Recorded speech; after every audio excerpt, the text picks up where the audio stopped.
Hello दोस्तों, नमस्कार। स्वागत है आपका बिहार एक्सप्रेस न्यूज में। ताज़ा नजर डालते हैं बिहार की तमाम मुख्य बड़ी खबरों पर। इससे पहले वीडियो को लाइक नहीं किया तो लाइक करें, साथ ही चैनल को सब्सक्राइब कर लीजिए। रोनी आचार्य ने सारण तो लवली आनंद ने सीवर सीट से भरा पर्चा। इन नेताओं ने भी किया नॉमिनेशन।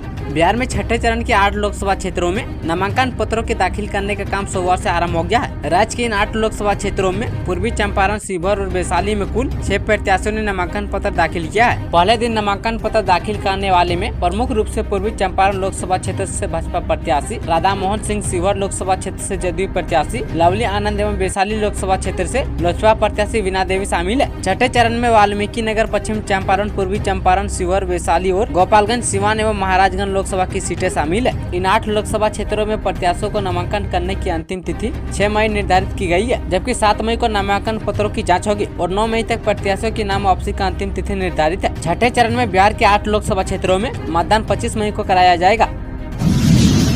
तीसरे चरण में 3 सबसे अमीर उम्मीदवार 2 एक ही सीट पर आमने सामने। तीसरे चरण में राज्य के जिन 5 लोकसभा क्षेत्रों में 7 मई को मतदान हो रहा है, इनमें सबसे अमीर उम्मीदवार झंझारपुर में है। बिहार इलेक्शन वॉच एवं एसोसिएशन फॉर डेमोक्रेटिक रिफॉर्म की रिपोर्ट में यह जानकारी दी गई है। इन संगठनों ने उम्मीदवारों के शपथ पत्र के विश्लेषण के आधार पर यह दावा किया है। रिपोर्ट के अनुसार तीसरे चरण में कुल 54 उम्मीदवार है। अधिकतम संपत्ति वाले 3 उम्मीदवारों की सूची में 2 झंझारपुर के हैं। यह एक विकासशील इंसान पार्टी के सुमन कुमार महासेठ और भाजपा उम्मीदवार गुलाब यादव है। महासेठ की कुल संपत्ति 21 करोड़ 44 लाख और गुलाब यादव की कुल संपत्ति 16 करोड़ 25 लाख रुपए की है। 6000 से ज्यादा पद पर भर्ती 21 से 50 साल तक के लोग आज कर सकते हैं आवेदन। पंचायती राज विभाग में आउटसोर्सिंग के आधार पर बड़ी बहाली होने जा रही है। मंगलवार यानी आज से आवेदन की प्रक्रिया शुरू हो रही है और ये अगले महीने 29 तारीख तक चलेगी। अकाउंटेंट कम IT असिस्टेंट के 6570 पदों पर यह बहाली होगी। इनमें सामान्य वर्ग के लिए 16 से 43 पद और आर्थिक रूप से कमजोर वर्ग के लिए 657 पद है। सभी श्रेणियों की महिलाओं के लिए 2300 पद आरक्षित है और सभी श्रेणियों के पुरुष उम्मीदवारों के लिए 4270 पद है। पंचायती राज ग्राम विभाग के अनुसार बिहार ग्राम स्वराज योजना सोसाइटी के माध्यम से यह बहाली हो रही है। बहाल होने पर हर एक पदधारक को प्रति माह 20,000 रुपया मानदेय के रूप में दिया जाएगा। जब तक मैं जिंदा हूँ चुनाव के बीच चिराग पासवान का बड़ा ऐलान। चिराग पासवान ने हाजीपुर में कहा कि कांग्रेस आएगी तो प्रधानमंत्री एवं मुख्यमंत्री की कल्याणकारी योजना को बंद कर देगी और आरक्षण को समाप्त कर दिया जाएगा, यह बोलकर जनता को डरा रहे हैं। लेकिन जब तक चिराग पासवान जिंदा है कोई आरक्षण को समाप्त नहीं कर सकता है। उन्होंने लालू यादव एवं तेजस्वी यादव पर भी जमकर हमला बोला है। चिराग ने कहा कि राजद वही पार्टी है जिसने लाठी को तेल पिलाया था। चिराग पासवान ने कहा कि एनडीए के शासनकाल में देश की अर्थव्यवस्था मजबूत हुई है। नरेंद्र मोदी का संकल्प भारत को विकसित देश बनाने का है। देश विकसित होगा तो राज्य एवं गाँव भी विकसित होगा, इसलिए मोदी को तीसरी बार प्रधानमंत्री बनाना जरूरी है। UGC नेट की तारीख में बदलाव, अब इस दिन होगी परीक्षा। UPSC सिविल सेवा 2024 प्रारंभिक परीक्षा 16 जून को होनी है। इसी दिन यानी 16 जून को UGC नेट 2024 की तिथि तय कर दी है, जिसे दोनों परीक्षाओं की तिथि टकरा गई थी। दोनों परीक्षाओं को लेकर छात्रों के बीच उलझन की स्थिति बन गई है, परंतु UPSC प्रीलिम्स के साथ टकराव से बचने के लिए UGC नेट की परीक्षा तिथि में बदलाव किया गया है। पहले नेट UGC की परीक्षा ऑनलाइन होती थी, लेकिन इस बार यह परीक्षा ऑफलाइन होगी। UGC नेट के लिए आवेदन प्रक्रिया जारी है। आवेदन शुल्क जमा करने के लिए आखिरी तारीख 11 और 12 मई तक है। करेक्शन विंडो 13 मई को खुलेगी, जबकि 15 मई को बंद हो जाएगी। एडमिट कार्ड परीक्षा से 1 सप्ताह पहले जारी किया जाएगा।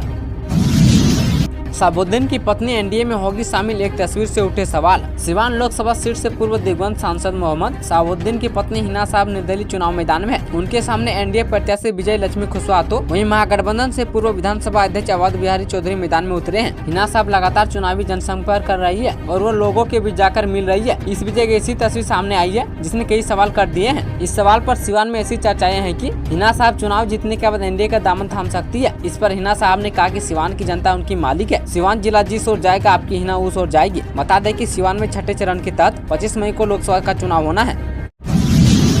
जिना यहाँ मरना यहाँ तेजस्वी यादव ने फिर गया गाना, चिराग पासवान को नए अंदाज में घेरा। बिहार के पूर्व उप मुख्यमंत्री तेजस्वी यादव ने सोमवार को यह गीत अपनी जनसभा में सुनाया है। दरअसल लोजपा के राष्ट्रीय अध्यक्ष एवं हाजीपुर से एनडीए के प्रत्याशी चिराग पासवान को बाहरी उम्मीदवार बताते हुए तेजस्वी ने हाजीपुर के बेटे शिवचंद्र की जिताने की अपील की है। तेजस्वी यादव यही नहीं रुके बल्कि चिराग को निशाने पर लेते हुए कहा कि संपन्न दलितों का आरक्षण नहीं देने की वकालत करने वाले चिराग ने पेशी वाले को दल का टिकट दिया है और खुद भी चुनाव लड़ रहे हैं। वहीं अपने पिता पूर्व मुख्यमंत्री लालू यादव के सपनों को साकार करने की बात करते हुए तेजस्वी ने कहा कि लालू जी की इच्छा है कि एक बार हाजीपुर में लालटेन जले, इसलिए आप सभी कार्यकर्ता पूरी ताकत के साथ तैयारी में जुट जाएं।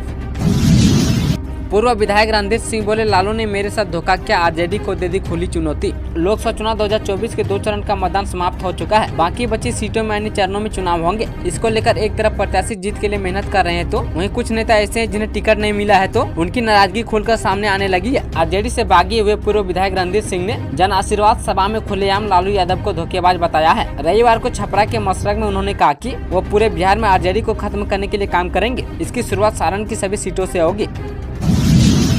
बिहार में प्रचंड गर्मी के साथ बिजली बिल ने छुड़ाई लोगों के पसीने, स्मार्ट मीटर बना हेलीकॉप्टर। राज्य में पड़ रही प्रचंड गर्मी ने बिहार में बिजली की खपत को रिकॉर्ड स्तर पर पहुंचा दिया है। बात अगर पिछले साल 2023 की करें तो इस साल के अप्रैल से इसकी तुलना करें तो आप भी चौंक जाएंगे। अप्रैल पिछले साल के मुकाबले करीब 500 मेगावाट अधिक बिजली की खपत हुई है। यहाँ तक कि पीक आवर भी बढ़ गया है। बड़ी बात यह है कि अब दिन की जितनी बिजली रात में भी खपत हो रही है। इसकी एक वजह घरों में लगा एयर कंडीशनर भी है। हालांकि कई लोगों की शिकायत है कि जो एसी दिन भर में 9 घंटे चलने के बाद नॉर्मल मीटर में प्रति घंटे 1.5 यूनिट खपत करता था, वहीं खपत स्मार्ट मीटर के हिसाब से 2.25 यूनिट प्रति घंटे हो गई है। उधर सरकार को बिजली की ज्यादा खपत के चलते बाजार से 500 से 700 मेगावाट अलग से खरीद करनी पड़ रही है। कंपनी के अधिकारी बताते हैं कि अभी हर दिन औसत रूप से करीब 700 से 800 मेगावाट बिजली की खपत हो रही है। बिहार में 9 सीटों पर चुनाव लड़ेंगी ओबीसी की पार्टी, केवल एक दल को समाप्त करने का टारगेट। किशनगंज संसदीय सीट पर चुनाव लड़ने के बाद अब ओबीसी पार्टी बिहार के अन्य 9 लोकसभा सीटों पर चुनाव लड़ेगी। पार्टी के general secretary engineer Aftab Ahmad ने यह घोषणा की है। वहीं प्रदेश अध्यक्ष अख्तरुल इमान ने इंडिया गठबंधन से कहा, भाजपा को रोकना चाहते हैं तो हमारी पार्टी द्वारा उतारे जा रहे सीटों पर प्रत्याशी नहीं उतारे। किशनगंज के बाद ओबीसी पार्टी बिहार के 9 अलग अलग लोकसभा सीट से चुनाव लड़ने जा रही है। पार्टी के जनरल सेक्रेटरी आफ्ताब अहमद ने किशनगंज स्थित बिहार पार्टी कार्यालय में सोमवार को पत्रकारों को बताया कि बिहार के शिवहर, गोपालगंज, पाटलिपुत्र, महाराजगंज एवं मुजफ्फरपुर, मधुबनी, जहानाबाद, काराकाट और वाल्मीकि नगर या मोतिहारी दोनों में से किसी एक सीट पर चुनाव लड़ने जा रही है। उन्होंने कहा कि शिवहर सीट से राणा रणजीत सिंह के नाम की घोषणा की गई है। बाकी अन्य प्रत्याशी की घोषणा जल्द की जाएगी। इस दौरान उन्होंने किशनगंज लोकसभा सीट के प्रत्याशी से प्रदेश अध्यक्ष अख्तरुल इमान की जीत का दावा भी किया है। तेजस्वी ने मंच से क्यों सुनवाया माइक पर पीएम मोदी का पुराना वीडियो। आरजेडी प्रत्याशी और लालू यादव की बेटी रोहिणी के सारण लोकसभा सीट से नामांकन दाखिल करने के बाद छपरा में हुई जनसभा में तेजस्वी यादव का अलग अंदाज देखने को मिला, जब उन्होंने मंच से प्रधानमंत्री मोदी का एक पुराना वीडियो चला दिया जिसमें पीएम मोदी महंगाई पर बोल रहे थे। जिसके बाद तेजस्वी ने वीडियो में किए गए वादों को लेकर पीएम मोदी पर हमला बोला है। तेजस्वी यादव ने पीएम मोदी की मिमिक्री करते हुए कहा कि मोदी जी वादा क्या था कि मोदी आएगा तो 2 करोड़ बेरोजगार नौजवानों को नौकरी देगा और हर किसी के खाते में 15-15 लाख रुपए डालने का काम करेगा। तेजस्वी ने कहा कि आप बताइए बीते 10 सालों में मोदी जी ने सारण के लिए क्या किया है। बीजेपी का मतलब है बड़का झूठा पार्टी। मोदी जी इतना बढ़िया झूठ बोलते हैं कि गोबर को भी हलवा बनाकर परोस देते हैं। बिहार में पहली बार गर्मी का रेड अलर्ट जाने कब मिलेगी राहत। बिहार में पहली बार भीषण गर्मी का रेड अलर्ट जारी किया गया है। मुजफ्फरपुर में गर्मी ने 16 साल का रिकॉर्ड तोड़ दिया है। सोमवार को यहां का अधिकतम तापमान 40.8 डिग्री सेल्सियस और न्यूनतम तापमान 22.7 डिग्री रहा। वहीं प्रदेश वासियों को 2 मई तक भीषण गर्मी झेलनी पड़ेगी। मौसम विभाग ने मंगलवार को 6 जिलों में भीषण गर्मी का रेड अलर्ट जारी किया है और 15 जिलों में ऑरेंज अलर्ट जबकि 4 जिलों में येलो अलर्ट जारी किया गया है। राज्य के बाकी जिलों में गर्म दिन रहने के आसार है। वहीं प्रदेश के कई जिलों में हल्की बारिश हो सकती है। मौसम विभाग ने 3 से 5 मई के बीच कई जिलों में हल्की बारिश की संभावना जताई है। पूरा राज्य भीषण गर्मी और लू की चपेट में है। आने वाले दिनों में और ज्यादा तापमान बढ़ने की आशंका है। इससे निपटने के लिए राज्य के स्वास्थ्य विभाग ने सभी अस्पतालों को अलर्ट कर दिया है। बिहार में वोटिंग प्रतिशत कम क्यों, चिराग ने बताई असली वजह। अब तक देश में 2 चरणों का चुनाव हो चुका है। तीसरे चरण के चुनाव की तैयारी अब जोरों पर है। इस बीच ये देखा गया है कि बिहार में वोटिंग प्रतिशत काफी कम रहा है। चिराग पासवान ने इसकी असली वजह बताई है। मीडिया से बात करते हुए चिराग ने कहा कि महागठबंधन के वोटर्स के बीच कोई उत्साह नहीं है। वहीं महागठबंधन का कैडर इनके लिए क्यों घर से निकलेगा। बता दें कि लोक जनशक्ति पार्टी के मुख्य प्रवक्ता राजेश भट्ट ने बताया कि पार्टी के अध्यक्ष चिराग पासवान 2 मई को हाजीपुर लोकसभा सीट से नामांकन करेंगे। इस अवसर पर एनडीए के सभी घटक दलों के वरिष्ठ नेता उपस्थित रहेंगे। नामांकन के लिए चिराग ने अपना चाचा पशुपति पारस को भी न्योता दिया है।